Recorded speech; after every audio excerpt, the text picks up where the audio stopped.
Good morning. We've been talking about the Bodhisattva precepts for the last few weeks, and I'd like to continue in that vein. Today we're on the fourth precept, which is the precept, do not lie.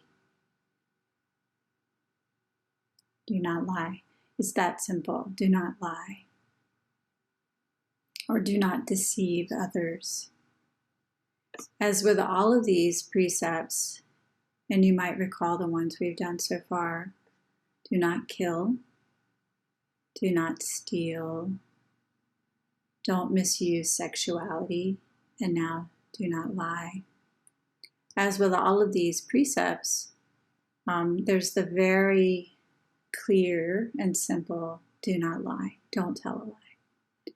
And then there's also a more expansive way of interpreting that. And I often, I've been going to Venerable Thich Nhat Hanh for that very wide view. So I'm going to do that again today. Aware of the suffering caused by unmindful speech and the inability to listen to others, I vow to cultivate loving speech and deep listening in order to bring joy and happiness to others and relieve others of their suffering. Knowing that words can create happiness or suffering, I vow to learn to speak truthfully with words that inspire self-confidence, joy, and hope. I am determined not to spread news that I do not know to be certain, and not to criticize or condemn things of which I am not sure.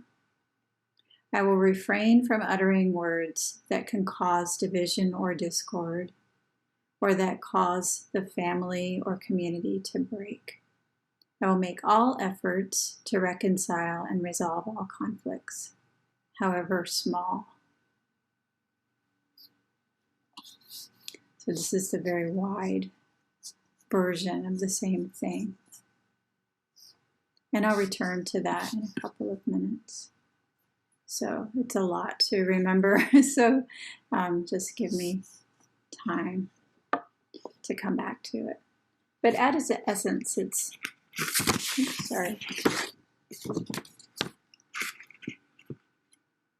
At its essence, the precept is don't lie. And at its essence, we all know what a lie is.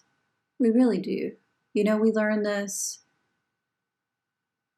from an outside-in perspective, of course, when we're kids and we're told, don't lie, don't lie. And we're like, what does that mean? Of course, kids lie. All kids lie. I think that's just kids, And later, as we grow up, we start to understand the effects of lying, both on others and on ourselves, because lying hurts us too.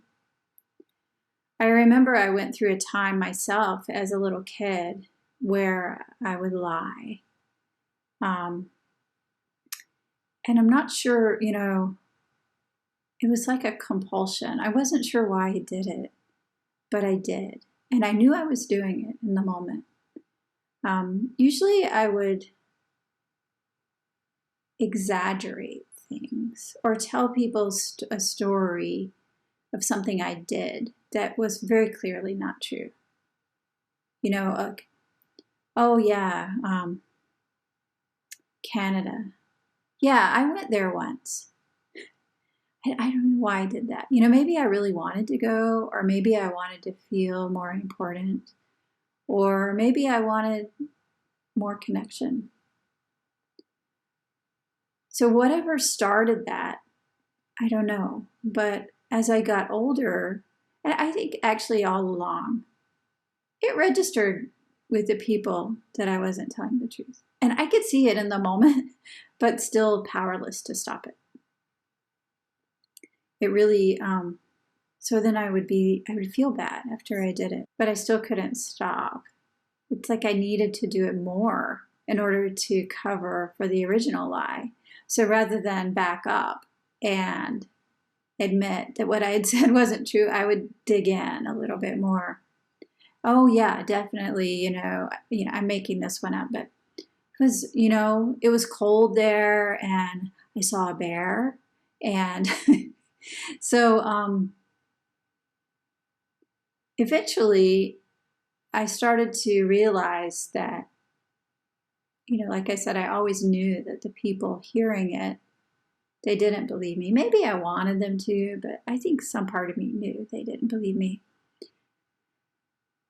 And eventually I started to realize that that habit that I'd gotten into was hurting me too. And then it took more time before I could break it and really stop. And I would say that some traces, some really faint traces of that habit pattern continued for quite a long time. Even though I would really make the intention to be truthful and not to lie, I would notice little slight things, exaggerations, or not quite truths. And I realized over time that those also hurt me. And that wasn't the way I wanted to live. So to break that habit, which again started when I was quite small and, maybe trying to be loved, maybe I wanted friends, I'm not sure. But to break that habit took a lot of energy. And so now I'm in this place where I make a very clear intention to be truthful, even to the point of being a little bit rigid about it, and understanding that, of course, we can never always be truthful. Never. We try our best. We really do. And we really come back to this over and over.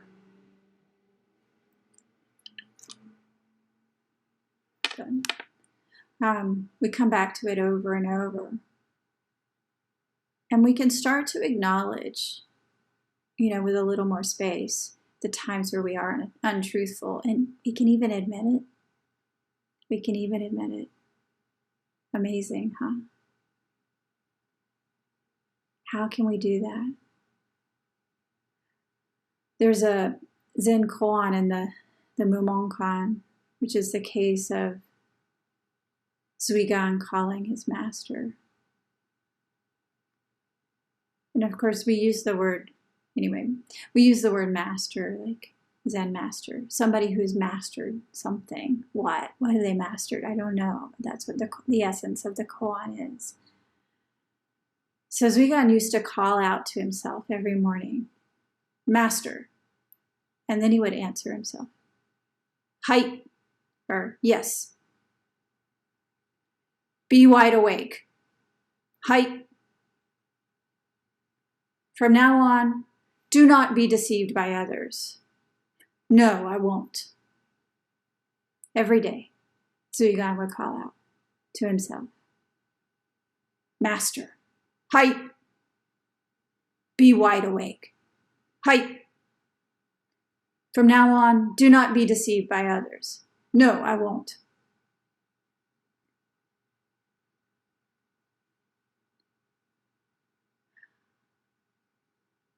Who is our master? Again, this word has a negative association in English. I've tried to find ways around that. And one way I found is Italian. The Zen teachers in Italy are called maestro. Does that work any better? I'm not sure. But the idea is be the master of yourself. And that's not an easy thing to do. Why?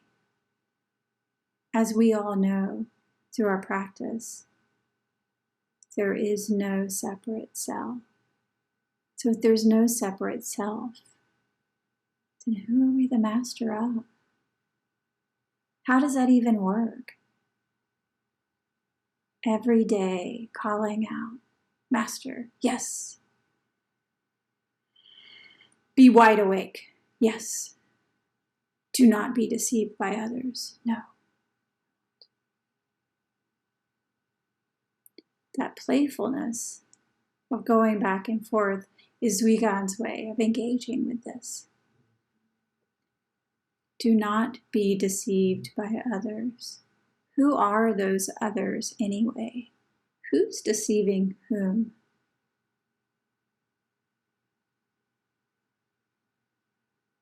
The verse that goes with this koan goes like this. Clinging to the deluded way of consciousness, students of the way do not realize the truth. The seed of birth and death throughout endless eons, the fool calls the original self. Again, clinging to the deluded way of consciousness, students of the way do not realize the truth. The seed of birth and death throughout endless eons, the fool calls the original self. Clinging to our deluded way of consciousness, we don't realize the truth. What is the truth anyway? How do we really embody this precept, do not lie? We have to discover the truth. This is the only way forward. We must uncover the truth. And by the truth, I mean truth with a capital T, the ultimate truth. What is ultimate truth? This is why we practice, to really understand this from an inside-out perspective. The truth encompasses everything in the universe. And yet, we cling to our ideas of me as separate from you. Me, you, me over here, you over there. Master, height, be wide awake. Height, don't be deceived by others. No, I won't.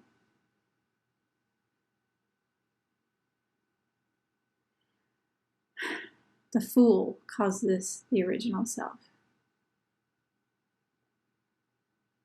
To lie is really about deception. To make a fool of, or to delude. What is that anyway? What is that anyway? How do we delude ourselves? How do we delude others? And this inside out, this deep understanding that we cultivate through our Zazen practice has applications, of course, in the world of the absolute, in the world of ultimate truth. And we can also apply this in the relative world, in our day-to-day interactions with others. Mirrors of each other. Deluded selves, or making a fool of ourselves. This is a lie, delusion. There are 4 different kinds of lying. There's just lying. There's exaggerating.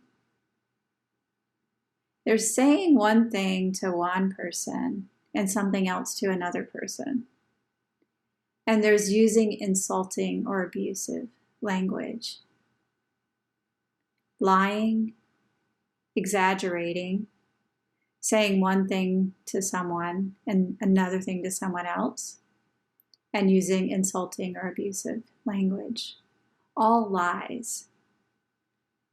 Sounds pretty off-putting, doesn't it? Oh my goodness, I do that. But you know what I've found? The exploration of what a lie is, of what ultimate truth is really, really interesting. Going back to the case of myself as a child, Why did I tell those lies? They were pretty small lies, but they were really lies. They really weren't true. What was I trying to do there?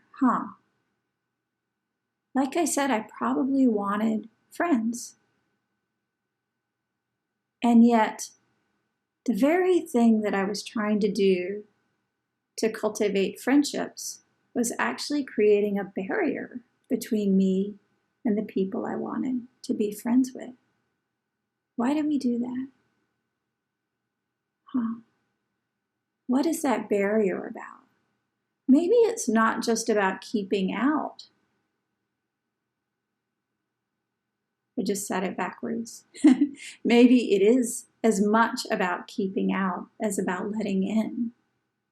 Maybe I wasn't feeling safe for whatever reason, and then constructed this barrier of a lie that prevented the very intimacy that I wanted so badly, the friendships.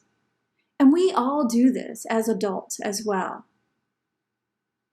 Lying is a barrier that we construct, perhaps thinking that it will help us.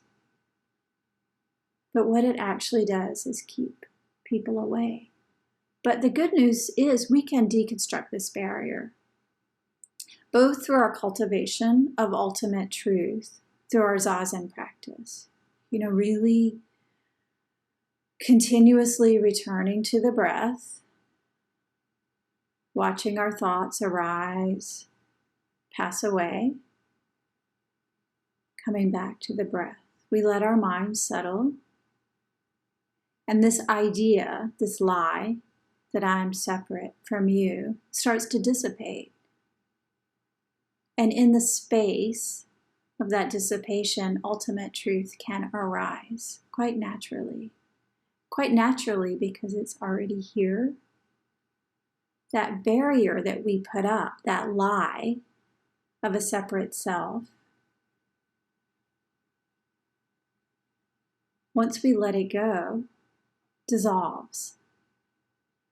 And the original self can shine freely. Likewise, in our interactions with others, if we can first acknowledge that we've told a lie, again, through lying, exaggerating, telling one story to someone and another story to someone else, or using insulting or abusive language, if we could acknowledge that and then shine a flashlight on it, look into it a little more, letting go of lying can be such a tremendous relief. But it requires bravery, just like our practice requires bravery. It requires vulnerability. Admitting to someone that we were untruthful is scary. Maybe they won't like me. Maybe they'll judge me. Isn't that what I was just doing to them? That's really fascinating. So what if we both let it go? Acknowledging it, first recognizing it, acknowledging it, naming it, and apologizing for it. It's not that hard, but we make it really hard.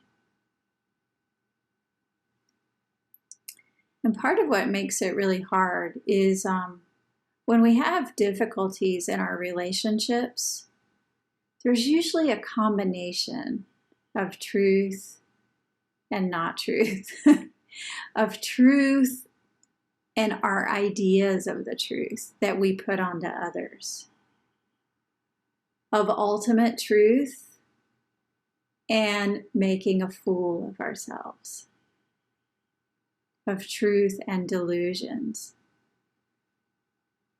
We have ideas about others that we make up.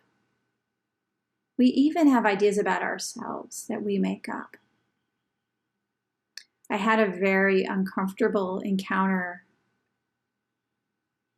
not too long ago with somebody who was so angry at me, and she was furious. Really livid. So much that I think she wanted to hurt me if she could get away with it. But certainly yelling and fuming. And if I had a visual image of it, there would be a red cloud around her. And she was yelling at me, "You called me a racist."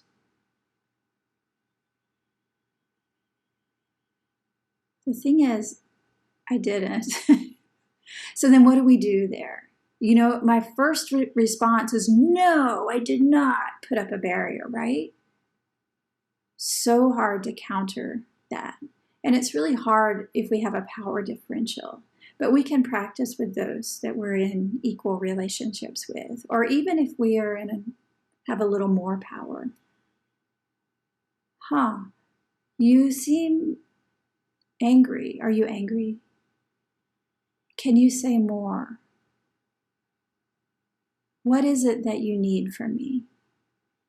See if we can switch our defensiveness into invitation and hear their story. Really hard. And I don't know that we can do it as long as there's this wall in the middle of a separate self, this self that says you are separate from me, you are wrong, and I am right. So what did I say a minute ago? When relationships have difficulties, there's usually a combination of the truth and our ideas of the truth. Where's that combination? It can be very uncomfortable to look at ourselves. In this particular case, it's true. I did not say those words. However, I thought them.